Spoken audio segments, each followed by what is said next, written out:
কি কালকে রেজাল্ট দিব? আঙো কে দিও তো পরীক্ষা দিছেন, তাহলে ওরও তো কালকে রেজাল্ট দিব। ও তো বাইতে নাই তাহলে। ও মা, মা, গেদি গনে গেছে, তুমি ট্রেনে আওছে?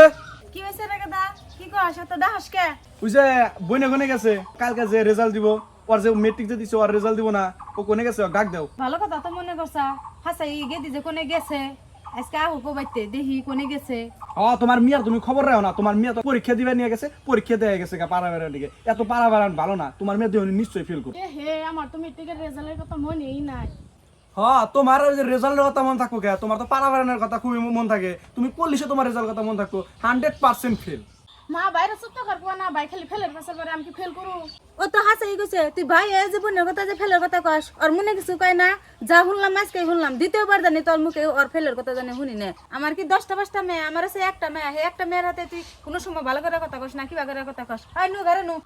যাও যাও, আজকে কোনো তোমার মেয়ের আর কোনো কিছু কমু না। আর এই যে এরকম মায়ের জন্য মিয়া গো বেশি ভালোবাসে দেখে যে কেন মিয়া ফেল করে।